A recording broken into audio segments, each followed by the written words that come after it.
नमस्कार दोस्तों, 2 अगस्त सैटरडे को हम पहुंचे मेलबोर्न। उसी दिन सीबीडी घूमने चले गए थे और संडे 3 को लोकल मॉल पर कुछ शॉपिंग करके घर आ गए थे।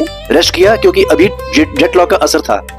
आज 4 तारीख को आरती ने नया ऑफिस ज्वाइन करना था और लैपटॉप लेने सीबीडी के लिए उसको मेट्रो स्टेशन छोड़कर हमें पास ही के एक मॉल से नए सिम कार्ड दिलाकर ईशान घर चला गया और हम इस मेलबोर्न के इलाके को घूमने लगे और इस सुंदर इलाके के 2 तरीकों को समझने लगे, एक्सप्लोर करने लगे कि यहाँ के सिस्टम को।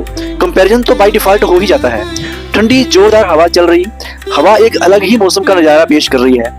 इतनी सफाई, आती जाती मेट्रो और मेट्रो का ट्रैफिक की सिस्टम, समस्या का नाम निशान नहीं, कोई खड़े नहीं सड़कों पर।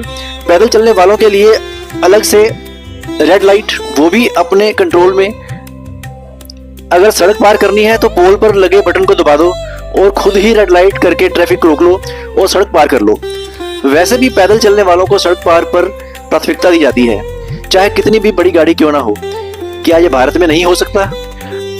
पैदल चलने वाले और साइकिल चलाने वालों का हर गली मोहल्लों, मार्केट और हाईवे पर अलग से ट्रैक मिलेगा, क्योंकि इंसान की सेफ्टी सिक्योरिटी सबसे ऊपर है।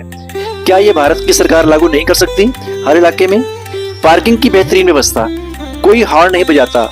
हॉर्न बजाने की नौबत आए तो ये एक किस्म की गाली मानी जाती है और किसी के द्वारा नियम तोड़ने की चेतावनी। So no pollution, no noise pollution. और पोल्यूशन का तो नाम निशान ही नहीं। आसमान इतना साफ, बादल इतने प्यारे साफ दिखाई देते हैं, आखिर क्यों? पब्लिक एरियाज में सुविधाओं की भरमार और सुंदर आर्किटेक्चर का नजारा अलग से। पब्लिक नजर ही नहीं आ रही। गैस्को से अक्सर सब्जियां और फ्रूट आरती लेकर जाती है मेट्रो से उतरने के बाद, या फिर आते जाते यहाँ से। शायद कंपैरेटिवली सस्ती हैं। आरती लैपटॉप लेकर आ गई और हम उसको गैस्को पर मिले। कुछ शॉपिंग की और पैदल 2 किलोमीटर की दूरी पर घर जाने के लिए चलना शुरू कर दिया। आसपास के घरों की बनावट को देखना शुरू कर दिया। क्या सुंदर सिंगल स्टोरी घर हैं। आगे पीछे हरे भरे वेल मेंटेन्ड लॉन्स, इतना सुंदर मस्त नजारा। पैदल चलने का ही अपने आप इतना मजा है कि घूमने की जरूरत ही नहीं कहीं जाने की। लगता है ये सड़कें बस हमारे लिए ही बनी हैं। लोग तो नजर ही नहीं आ रहे। थोड़ी थोड़ी देर बाद कोई वाहन आता है सड़क पर और फिर देखा नया घर बनता हुआ। अब समझ आया कि यहाँ सारे घर लकड़ी के बनते हैं, कंक्रीट की बेस होती है। हर घर के बाहर की दीवार पर यूनिक लेटर बॉक्स, लेटर के लिए अलग और अखबारों का और इश्तिहारों के लिए अलग। क्या सुंदर बस स्टॉप है यहाँ, जैसे गेस्ट हाउस हो छोटे छोटे यात्रियों के लिए।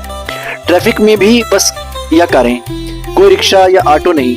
जी चाहता है कि चलते ही रहें। सड़क पार करने के लिए रेड लाइट का बटन पुश किया और बाईं ओर घर के लिए मेन रोड से सड़क पार कर ली, एक स्कूल के सामने से, और घर आ गए।